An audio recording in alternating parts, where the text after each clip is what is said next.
Assalamualaikum warahmatullahi wabarakatuh. Perkenalkan, nama saya Nabila Nurma dari kelas Biologi 4A. Di sini saya akan mempresentasikan proposal saya yang berjudul Pengaruh pemberian ekstrak daun kelor atau Moringa oleifera terhadap kadar glukosa darah tikus putih Ratus noverticus velloister jantan yang diinduksi aluskan. Yang selanjutnya yaitu masuk ke bab 1, yaitu pendahuluan. Salah satu penyakit yang telah meningkat secara signifikan selama dekade terakhir dan merupakan penyebab kematian ke-6 di dunia yaitu diabetes. Diabetes merupakan penyakit metabolisme dengan beberapa karakteristik, termasuk gangguan insulin dan hiperglikemia yang disebabkan oleh mekanisme insulin. Daun kelor merupakan salah satu tanaman lokal yang dapat dikenal berabad-abad dan juga sebagai tanaman multiguna, padat nutrisi, serta berkhasiat obat. Senyawa alami ini mengandung lebih banyak dan beragam dibandingkan jenis tanaman lainnya yang ada.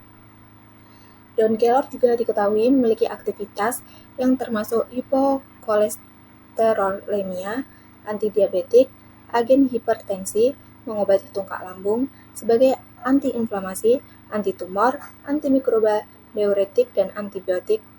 Daun kelor juga mengandung antioksida yang seperti flavonoid, vitamin A, vitamin E, dan vitamin C, serta mengandung selenium yang membantu menurunkan kadar gula darah. Yang selanjutnya ada rumusan masalah. Yang pertama, bagaimana pengaruh pemberian ekstrak daun kelor Moringa oleifera terdapat kadar glukosa darah tikus blister jantan yang diinduksi aluskan. Yang kedua, apakah terdapat perbedaan efektivitas penurunan kadar glukosa darah berdasarkan variasi dosis ekstrak daun kelor? Yang ketiga, bagaimana perbandingan efektivitas ekstrak daun kelor dengan kelompok kontrol dalam mengatasi hiperglikemia? Yang selanjutnya ada tujuan penelitian. Yang pertama, untuk mengetahui pengaruh efek ekstrak daun kelor terhadap penurunan kadar glukosa darah tikus blister hiperglikemik induksi aluskan. Yang kedua, untuk mengetahui pengaruh dosis optimal ekstrak daun kelor yang efektif menurunkan kadar glukosa darah. Yang ketiga, untuk mengetahui pengaruh efektivitas ekstrak daun kelor dengan kelompok kontrol atau tanpa perlakuan atau dengan obat standar. Yang selanjutnya ada manfaat penelitian. Yang pertama ada bagi peneliti, yaitu untuk menambah wawasan dan pengetahuan tentang potensi ekstrak daun kelor sebagai terapi alternatif untuk diabetes, menjadi referensi untuk penelitian lanjut terkait penggunaan bahan alami dalam pengobatan. Yang kedua ada bagi institusi, dapat digunakan sebagai data pendukung dalam pengembangan program penelitian kesehatan, meningkatkan reputasi institusi sebagai lembaga yang aktif dalam riset kesehatan berbasis bahan alami. Yang ketiga ada bagi masyarakat, yaitu untuk meningkatkan kesadaran masyarakat tentang pentingnya menjaga kadar glukosa darah dan memberikan pengobatan yang lebih alami dan minim efek samping dibanding obat sintetik. Terus untuk meningkatkan kesadaran akan penggunaan bahan alami dalam menjaga kesehatan, khususnya dalam pengelolaan kadar glukosa darah. Yang selanjutnya ada bab 2, yaitu landasan teori. Tanaman kelor dikenal sebagai tanaman ajaib karena mengandung nutrisi yang kaya dan manfaat kesehatan yang beragam. Setiap bagian dari kelor memiliki khasiat seperti sifat antiinflamasi, antidiabetes, dan menjadikannya penting bagi kesehatan di daerah tropis. Glukosa darah juga berfungsi sebagai sumber energi utama dan harus dijaga dalam batas normal untuk mencegah gangguan kesehatan. Tikus putih digunakan dalam penelitian penyakit metabolik termasuk diabetes dan sebagai model untuk menguji efek pengobatan seperti aluskan yang menginduksi hiperglikemia. Yang selanjutnya saya mengambil kajian teori dari beberapa jurnal yang sama dengan judul saya. Yang pertama ada Nurmalasari 2021 dari Jurnal Medica Malahayati. Yang kedua ada Yasaroh 2021 dari Proceeding Seminar Nasional Biologi. Yang ketiga ada Priyanto 2023. Yang selanjutnya ada kerangka berpikir, bisa dilihat dari sini kerangka berpikirnya.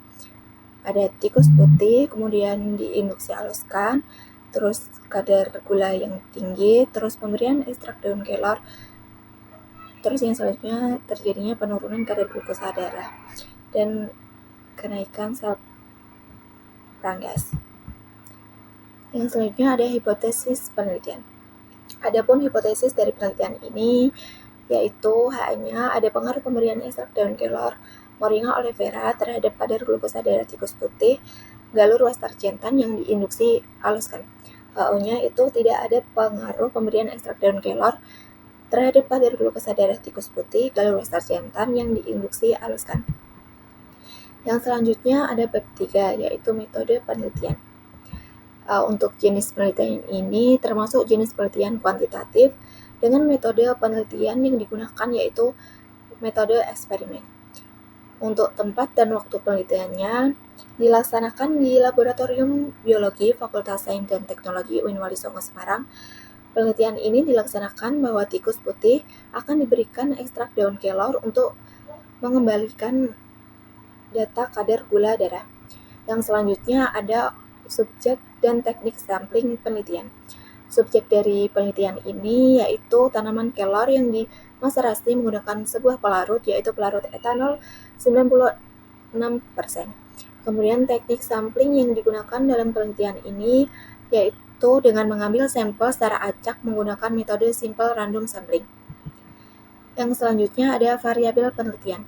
Variabel independen atau bebas dalam penelitian ini adalah ekstrak daun kelor. Selanjutnya, variabel dependen atau terikat dalam penelitian ini adalah kadar gula darah dan sewaktu hipoglikemia pankreas. Kemudian ada prosedur penelitian. Prosedur penelitian ini yang pertama yaitu pembuatan ekstrak daun kelor, kemudian aklimatisasi hewan coba, kemudian diinduksi aluskan, dan sampel penelitian yang selanjutnya pengambilan darah tikus putih. Kemudian analisis datanya yaitu uji Payret t-test dilakukan dengan tujuan untuk menganalisis data sebelum dan setelah perlakuan untuk setiap perlakuan. Setelah data terkumpul, dilakukan pengolahan data dengan menggunakan uji one-way ANOVA dengan syarat bahwa distribusi data normal dan variasi data homogen. Pada pengolahan data glukosa darah ini, uji normalitas menggunakan Shapiro-Wilk yang digunakan untuk menentukan apakah data berdistribusi normal atau tidak. Terima kasih, sekian presentasi dari proposal saya. Kurang lebihnya mohon maaf jika ada salah kata. Wassalamualaikum warahmatullahi wabarakatuh.